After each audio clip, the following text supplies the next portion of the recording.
Hello everyone, I'm your hostess with the mostest, 8-Second Gaming, and in today's video I'm going to be talking to you guys about how to improve in Season 13 drastically. In this video I'm going to be going over a bunch of tips to help you improve your gameplay so that by the end of this you will be able to hop into game and start to skyrocket your skills. And while this video will help you guys, if you're really looking to fast track that improvement, then you need to check out the GameLeap website right now. Over there we have top level coaches, including myself, making up to 10 guides a week that are all site exclusive that you will not find anywhere else. We do legend guides, gun guides, VOD reviews, and we even break down your favorite pro players and streamers so that you can start to play exactly like them. So if you're really looking to get better at Apex, click the link in the description, pick yourself up a membership, or I'll raid your Clash of Clans base. But okay, let's hop back into improving your skills at Apex. And to start things off with tip number 1, this is going to be pick 1 or 2 legends to main. You want to have 2 legends because you can have your main legend and then a backup in case they get taken. But you want to have that one main legend so that you can learn them inside out and backwards. You understand all the little tips and tricks for them and you know how to use them in a multitude of situations. With this, you are going to potentially want to switch your main because you're going to want to look into using someone that's strong in the current meta. And also, if you're still learning the game, you might want to use somebody that has a movement ability, so if you get into a bad situation, you at least have somewhat of an escape tool. Some legends that I recommend that have these types of abilities are Wraith, Valkyrie, and Ashe. Now, once you've picked one of these legends, you are going to want to play them every single game. And when I mean every single game, I mean every single game. You need to know your legend inside out and backwards because it does play into something else that I'm going to talk about after tip number 2. But now moving into tip number 2, that is going to be that you want to pick 2 main weapons to use every single game as well. You typically want to pick 2 easy to use guns that cover every single range, and then you want to run them every single game. You tell your teammates, hey, I'm looking for these weapons, ping them if you see them. Weapons like this that I recommend are the R301 and the Peacekeeper. The R301 is really good in medium and long range engagements, but it has a really good hip fire as well, so if you have to take it close range, it can do that as well.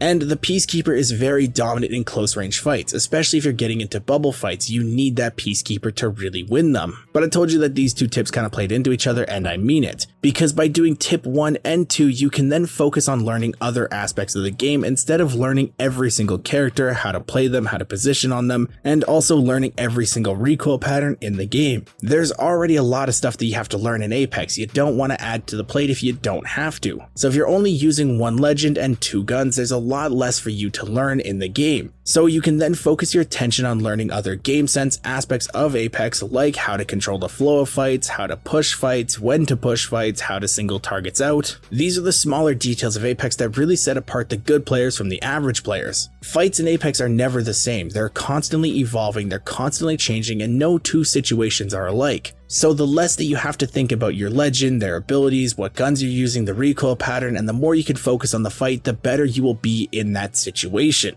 And overall, that will make you a better Apex player by just doing those 2 things. But piling on top of that, tip number 3 is you're going to want to learn how to strafe and crouch in fights. I'm sure that you guys have seen it as well, where you get into a fight and the person's strafe is super unpredictable and it seems like you can't hit a shot at all. And then when you try to do that, it seems like they're able to track you really easily and you have no idea what you're doing wrong. Well, there's actually a pretty simple fix for this. What you're going to want to do is go into the firing range and activate the 3rd person mode. If you don't know how to do that, there's a bunch of tutorials on YouTube. It's actually fairly simple. But once you do that, you can then see your character in 3rd person. Start to then do your strafes, your crouches, stuff like that, and see how you move in fights. By doing that, you will start to develop a better understanding of how to strafe in fights because you know how the enemies will see you. You can then start to develop your own techniques and really make it so your strafe is untouchable in game. I always recommend players warm up in the firing range before hopping into game, so if you guys go in there to practice your recoil, at the end, just,